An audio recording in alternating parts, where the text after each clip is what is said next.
காசிக்கு இணையான திருக்காஞ்சியில் சங்கரபரணி ஆற்று நீர் கழிவு நீராகி தேங்கி இருப்பதாகவும் முன்னோர்களுக்கு தர்ப்பணம் செய்வதற்காக இங்கு வருவோர்கள் முகம் சுளிக்கும் வகையில் உள்ளதாக பக்தர்கள் தெரிவித்துள்ளனர்.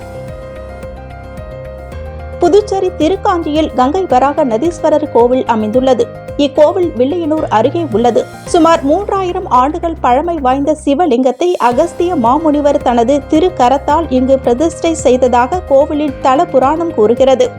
அத்துடன் திருக்காஞ்சியில் உள்ள சங்கரபரணி ஆற்றங்கரையில் காசியில் செய்யும் பித்ரு கர்மங்களை இங்கே செய்யலாம்.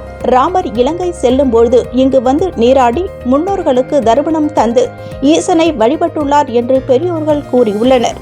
சங்கரபரணி ஆறு புதுச்சேரி அருகே கிழக்காக திரும்பி கடலை நோக்கி செல்லும் பொழுது திருக்காஞ்சி பகுதியில் வடக்கு நோக்கி திரும்பி அதன் பிறகு கிழக்கே நோக்கி திரும்பி வங்கக்கடலில் சேர்கிறது. இது மிகவும் அரிதானதாகும்.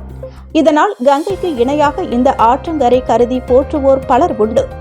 இத்தனை சிறப்புமிக்க சங்கரபரணி ஆற்றங்கரையில் கங்கா ஆரத்தி நிகழ்ச்சி வாரந்தோறும் சனிக்கிழமை என்று நடைபெற்று வருகிறது. ஆரத்தி நிகழ்வில் ஏராளமான பக்தர்கள் பங்கேற்று தரிசனம் செய்கின்றனர்.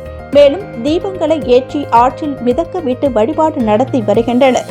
ஆனால் திருக்காஞ்சியில் உள்ள சங்கரபரணி ஆற்று நீர் தற்பொழுது கழிவு நீராகி தேங்கி நிற்கின்றது. நாள்தோறும் பித்ரு கர்மங்கள் செய்ய வருவோர் ஆற்று நீரில் இறங்கினால் நோய் தொற்று ஏற்படும் அளவிற்கு கழிவு நீராகிவிட்டது. இதனை தூய்மைப்படுத்த அரசு தரப்பு எந்தவித நடவடிக்கையும் எடுக்கவில்லை என்றும் இந்த ஆற்றில் கழிவு நீர் கலப்பதை தடுத்து இதனை சரி செய்ய வேண்டும் என பக்தர்கள் கோரிக்கை விடுத்துள்ளனர்.